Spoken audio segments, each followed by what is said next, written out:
sėdim čia Kęstukai prie Reino. Mėgaujamės gerų orų, kaip neskubėdamas burkuoja baržos, antis. Žodžiu, gyvenimas ramus ir geras Vokietijai pagal Ordnungą. Mūsų kelionė čia ir baigėsi. Praktiškai ten, kur jinai prasidėjo. Taip, padarytas gražus ratukas aplink visą Mozelį, Reiną, paupį, slėnius, kalvas. Aišku, ir vyninės. Mūsų tikslas buvo išbandyti viską, ką turi geriausia Vokietija. Tai senovinius BMW motociklus. Skanų vyną ir aišku, nuostabią virtuvę. Ir vokišką, ir ne tik vokišką. Startavom Koblenco mieste. Koblenco mieste, kuris žymus tom, kad į didžiausią Vokietijos upę Reiną įteka kita upė Mozelis. Ir pasižymi šitas kraštas vynogystės tradicijom. Matyt, buvo prancūziškas kažkada. Romėniškas gal? Romėniškas net. Ir tai visai tai išliko. Iš Koblenco važiavom iki Tryro. Ir ne tik palei Mozelį, bet ir per kalvas ir kalniukus aplinkui. Šitas yra 77 metų, o Taviškis? 84. Praktiškai nauja, gerai pagalvoju. 84? Taip. Mano gimimo metų. Jubiliejinis motociklas. Tikrai taip.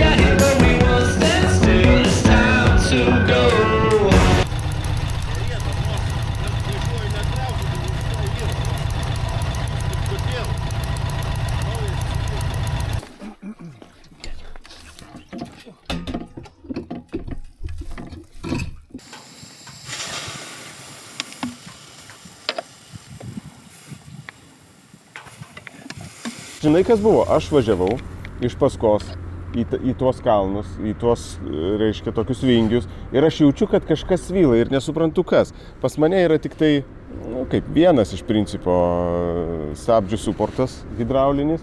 Galvoju, gal tas kojinis užsikirto, kažkas darosi, bet aš tada supratau, kad aš važiuoju tau iš paskos ir visas kvapas ateina būtent iš priekio. Bevažiuojant pajutau, kad kažkaip tai man į tą kalną važiuojasi ne taip kaip visada ir pradėjau irgi jausti tą kvapą ir supratau, kad reikia stoti.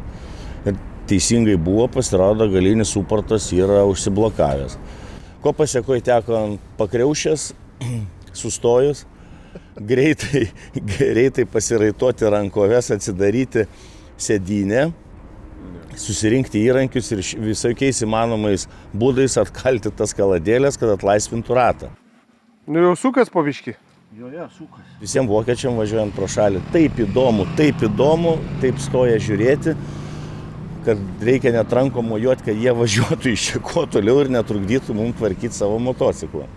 Mes ten ir gan pavojingai iš tikrųjų sustojom, tik tai nebuvo kitos galimybės, dėl to, kad tas motociklas praktiškai... Nei pirmyn, nei atgal. Tai gerai, tai praktiškai nutiko taip, kad visą likusią kelionę... Teko važiuoti tik su priekiniu stabdžiu. Tu neturėjai galinių stabdžių šituose siauruose keliukuose, šituose stačiose nuokalnėse ir įkalnėse, ar ne, miesteliuose, kur kai kada 20 ar 30% yra įkalnės akmenuotos ir taip toliau. Kadangi motociklas yra 4 cilindrų variklių, labai sėkmingai pavyko stabdyti variklių. Ir padedant priekiniam stabdžiam, didelio diskomforto nejaučiau, tik tai reikėjo prisirišti dešinę koją, kad nespaudyti to stabdžio, kuris neveikia, nes tai buvo tik beviltiškas laiko gaišinimas. Kur tu ją buvai prisirišęs? Su gumite buvau prisirišęs prie pakojo.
Aišku, motociklai pagyvenę, mes irgi ne jaunuoliai, bet tokiais keliais važinėjant patys tie. Nereikėjo niekur nei lakstyti, nei skubėti. Galios turi pakankamai, manevringumo užtektinai, bagažinės, daiktadėžės irgi talpios, į kurias tilpdavo ne tik mineralinis. Ką tu ten dėdavai į tas daiktadėžės? Važiuojant pro šalį reikėdavo vis tiek įsidėti kažkokį tai buketą aromato, pavyzdžiui, Mozelio, Fernweiss, Wein ir visokį kitokį skonį, kurį vakare viešbutį galėdavom paragauti. Tik paragauti. Kad atsiskleistų. Ir įvertinti skonį. Kiekvieną skonį, be abejo. Kas mane labiausiai žavi šitam krašte, tai kad tai yra šituose Mozelio slėniuose, jie kai kada yra labai statūs ir atrodo, kad net neįmanoma ten užlipti, bet jie yra padarę tokias terasas, kurių kiekvienam augina vynogės. Ir iš tų vynogių galiausiai yra gaminamas šitas Rieslingo vynas, ar ne, kuris yra labai populiarus čia tarp vietinių ir tarp turistų ir populiari eksporto prekė lygiai taip pat. Taip, marširuoja krūvos laivų keleivinių, kur vežioja tos poilsiautojus iš Koblenco per visą Mozelio upę. Ir visi sėdi, lipa lauk, sėdi kavinukėse, gurkšnoja vyną, ragauja, degustuoja, perkasi, vežasi. Ir dar vienas dalykas, aišku, reikėtų užsidėti, ypač važiuojant po Mozelio kraštą, tos mažutės galinės bagažinės, normalią dėžę, kad galim būtų įsidėti tam tikrų prekių, kurios vakare būtų vartotinos visai kompanijai važiuojant su motociklais. Tai gal čia reikėtų kažkokį lopšelį prikabinti ar priekabą? Gal priekaba tempiama būtų gal geriau, serpantinai vingiuoti, tai būtų žymiai linksmiau. Klausyk, aš manau, kad mes radom ir geriausią Rieslingą Mozelio krašte. Ten, kur ant žiedo stovi toks riebus katinėlis iškėlęs vyno taurę. Visai šalia ten yra vyninė, kurie gamina tokio pavadinimo vyną. Schwarze Katz arba juodas katinas. Man reikia paimti vieną šitą. Teisingai sakau? Taip. Bus degustacija kaip priklauso. Ne iš vienas.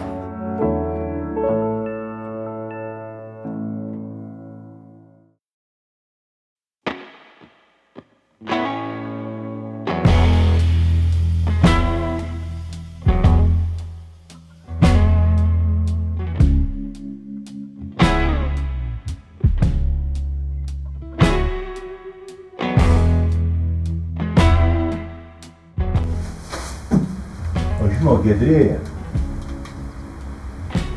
Oras bus geras.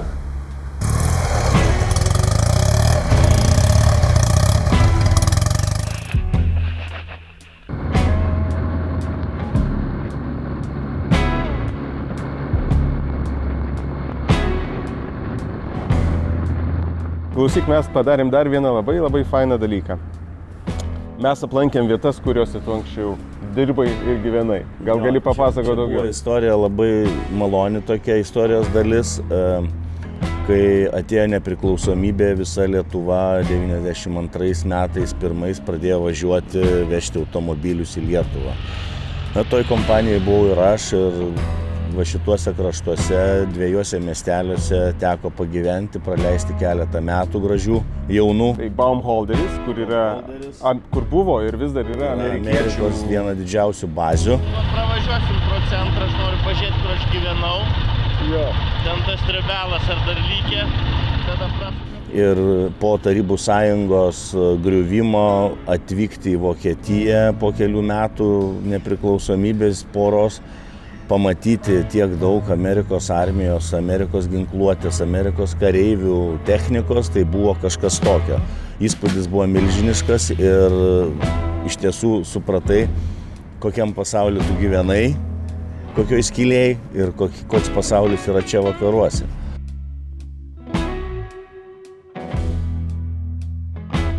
Antras miestas, kur teko pagyventi, tai Idar Obersteinas.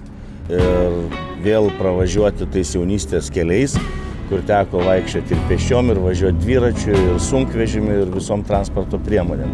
O dabar su gražiausiais BMW motociklais. Fantastika buvo.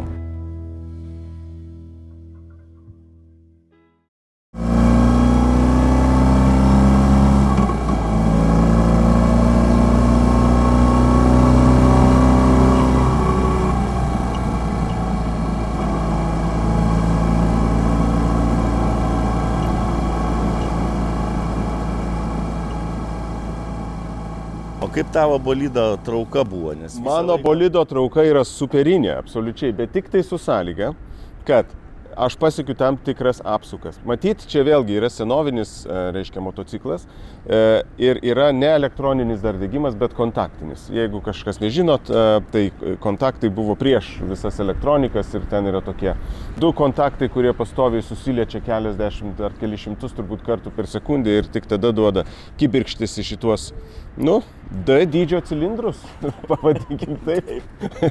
Tai va, tai šitie 2 D dydžio cilindrai yra nuostabiausias dalykas, labiausiai džiuginantis šituose kraštuose. Matyt, ir pats motociklas džiaugiasi, kad grįžo į Tėviškę. Bet yra viena problema.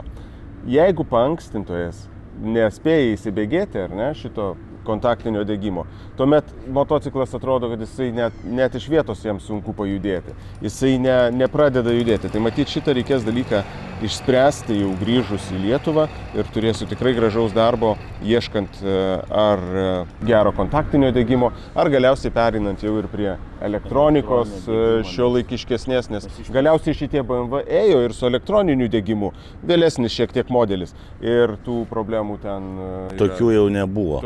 Nes aš praktiškai suprantu, kas tave motyvuos padaryti tą gerą degimą, kad tokios problemos nebūtų. Nes į kiekvieną kalną imdavai botagėlį ir lupdavai per šonus tašės, kad BMW įsisuktų ir lėktų kaip išprotėjęs.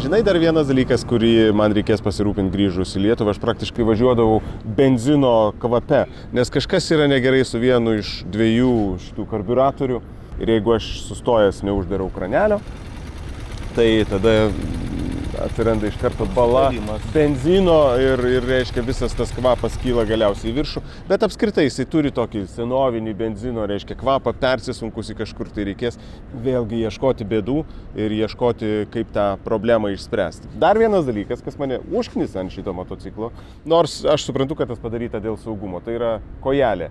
Tu pats matei, kaip aš šoninę kojelę nuolat turiu pastatyti, ar ne?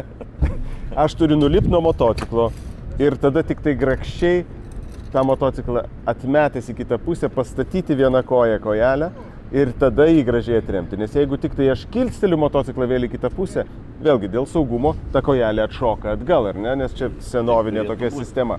Iš kitos pusės gal tai buvo gamintojų sumanymas, kad tas motociklas irgi nori dėmesio, kaip ir kiekviena moteris ar dar kažkas. Ir dabar senam daiktui neskirti dėmesio negalim. Privalėsi. Kartais senoviniai daiktai nori, kad jais būtų pasirūpinta, ar ne? Tai turim šiokių tokių namų darbų Lietuvoje. Ačiū, kad žiūrėjot, ačiū už kompaniją. Nepamirškit vieno svarbiausio dalyko. Kad rūdis niekada nemiega. Rūdis niekada nemiega, nuvažiuokit kažkur, nes jos gali sugraužti ir jūs, ir jūsų vidinį keliautoją. Ką jau kalbėti apie senus motociklus? Ate. Ate. Kažkaip taip. Kažkaip taip. Ačiū.